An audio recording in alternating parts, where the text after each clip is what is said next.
Right. Just in a very general sense, you must be encouraged by obviously the result and the performance and the confidence that can give you from the Leipzig game going into this one on Monday. Yes, of course. What we have to show now is kind of consistency, obviously, to the consistency in a performance way, in a defending way, and then obviously we have one foot in the game already. If we can do that, and then if we can build on that, then we have a chance to win a football game, and that's what we obviously what's the target for the next game. I know you were pleased with the defending in particular the other night, and I know it's only a couple of games for Kabak and Phillips together, but it was another clean sheet too for them now. How encouraging is that, and how much confidence can that give them? A lot, but it's about the general defending.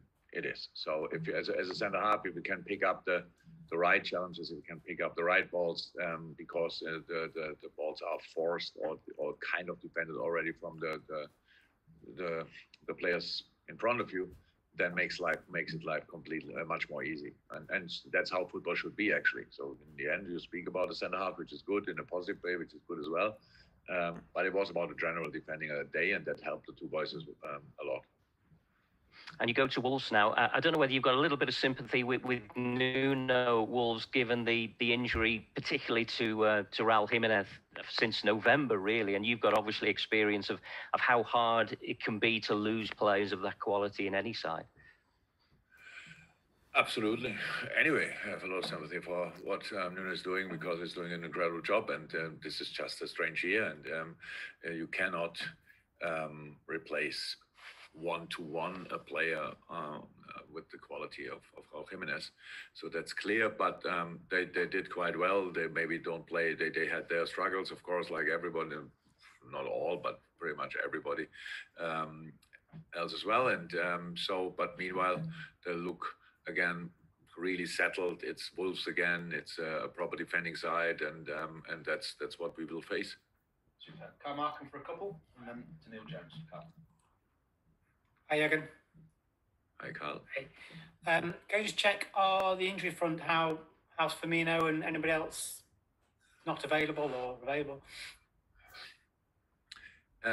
We will see. So Bobby was not with us. That means that that he couldn't play.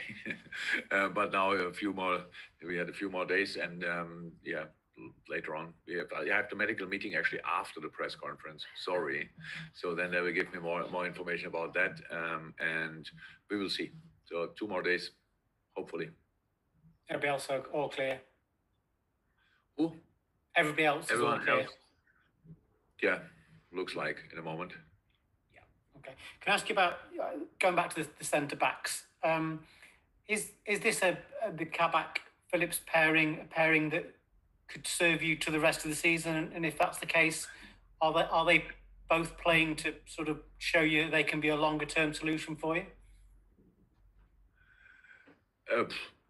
There's no test now or whatever. That's not a testing period about long-term future and stuff like this.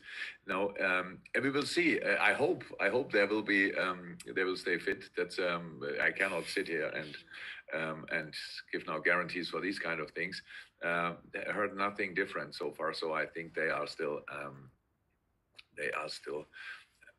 will be available, and it looked good. So and if they're physically ready to go again, which I hope, then why should we change it? That's clear. You want to have consistency, and we never had.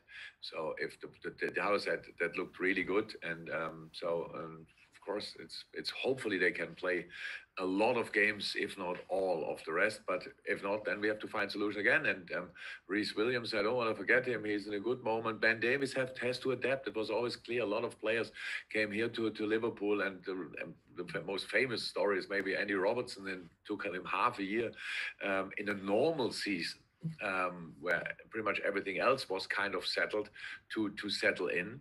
And Ben is a really good player, but he has to get used to all the stuff here as well. And these kind of things, that's how it is. So, but we have now still options, and hopefully it will stay like this.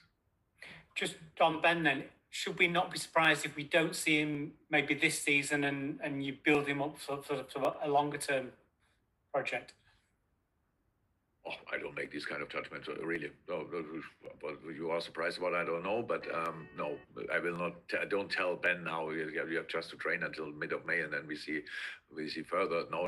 It will take as long as it takes. But the problem was that it was clear that we will not start with two new center halves if we don't have to because of the situation and the position. It's really important that the boys are in the last line, especially that they are used to each other, and the more games you can play together, the better it is. So, and that's why we always frigate a little bit here and there and try to make it as consistent as possible. But yeah, a lot of things disturb that process. But now it's okay. And no, Ben will play when he will play. So that's how it is. And as it stands, these will be the final couple of questions in the open from Neil Jones. We've got Richard Tanner and Russell Stoddart from the Sunday Journalist, and that'll be in the embargo section. But Neil, as it stands, conclude potentially the press conference. Hi, Jurgen, you okay?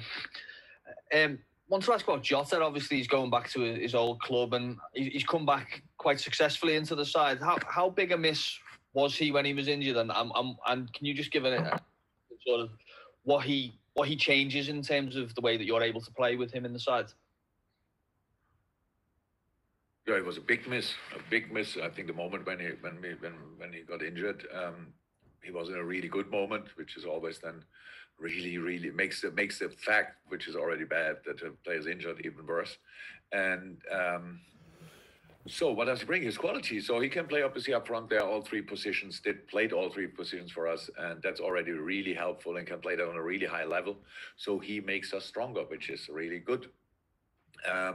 And now he's back, and had to play the first game immediately, 90 minutes, which was definitely not planned, just happened in the game because of other things we had to do. And that was then the reason why he played only 60 in the second game. But he was fine. He felt after the game okay. The next day he was a bit knackered, that's normal. But now he should be fine again. So it's really important that we have him back for plenty of reasons. Is it easier? I mean, you mentioned there about Ben and Robertson in the past, for example. Is it easier for an attacking player to settle into a team like this? You know, they don't need as long to adapt to that kind of way of playing. Oh, to find the feet properly, I would say, so like to the maximum extent. That takes time as well. But yes, you can throw in a striker, offensive player, because a lot of these things are natural skills and yes, if you want to involve them in all the patterns you have offensively, then it takes a little bit longer. But as long as you accept that will not be the case from the beginning, then you just can play an offensive player earlier. That's true.